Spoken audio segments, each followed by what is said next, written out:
a suspension of Iran's nuclear program. পারমাণবিক কর্মসূচি স্থগিত করার জন্য মার্কিন প্রেসিডেন্ট ডোনাল্ড ট্রাম্পের পর্যালোচনাকে প্রত্যাখ্যান করেছে ইরান। ইরান বলছে এ ধরনের প্রস্তাব ইরানের প্রতিরক্ষা ব্যবস্থা দুর্বল করার প্রচেষ্টা মাত্র। ইরানের সুপ্রিম ন্যাশনাল সিকিউরিটি কাউন্সিলের সেক্রেটারি আলী লারিজানি বলেছেন, ওয়াশিংটনের পরিকল্পনায় ইরানি ক্ষেপণাস্ত্রের পাল্লা 500 কিলোমিটার নিচে রাখার দাবি করা হচ্ছে।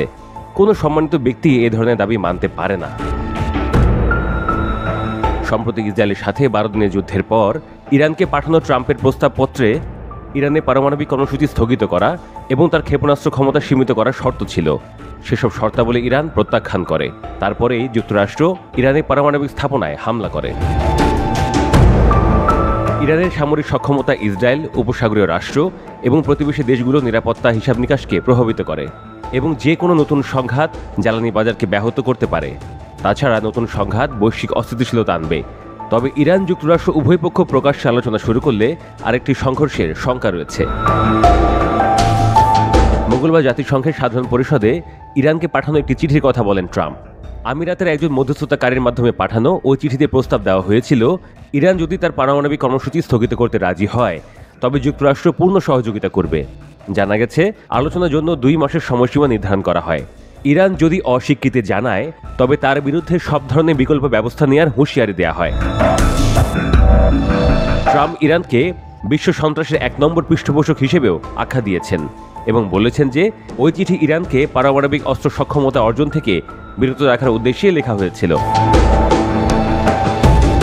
লারিজানি ভাষ্য, ট্রাম্পের প্রস্তাব মৌলিকভাবে অগ্রহণযোগ্য। ট্রাম্পের প্রস্তাব মেনে নিলে ইরানের সার্বভৌমত্ব নষ্ট হবে। ক্ষেপণাস্ত্র ইরানের প্রতিরোধ কৌশলে মূল ভিত্তি হিসেবে রয়ে গেছে এবং আমেরিকার এই ধরনের শর্তে সম্মত হওয়া মানে বড় ধরনের অভ্যন্তরীণ আত্মসমর্পণ। তবে ইরানের এই শীর্ষ নিরাপত্তা কর্মকর্তা আরও বলেছেন, যদি আলোচনা সত্যিকার অর্থে ন্যায্য হয় এবং জাতীয় স্বার্থ রক্ষা করে তবে তেহরান আলোচনা করতে রাজি আছে।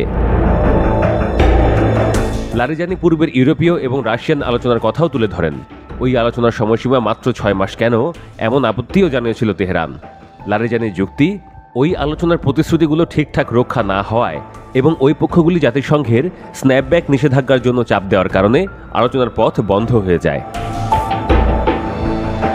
লারিজানি আরও বলেন, 10 বছরের বেশি সময় পেরিয়ে গেলেও আমেরিকা ও ইউরোপ তাদের প্রতিশ্রুতি পালন করেনি, বরং ওয়াশিংটন চুক্তি থেকে সরে গেছে এবং ইরানের বিরুদ্ধে সামরিক অভিযানও চালিয়েছে। সুতরাং প্রশ্ন হলো, এখন কাকে জবাবদিহি করতে হবে?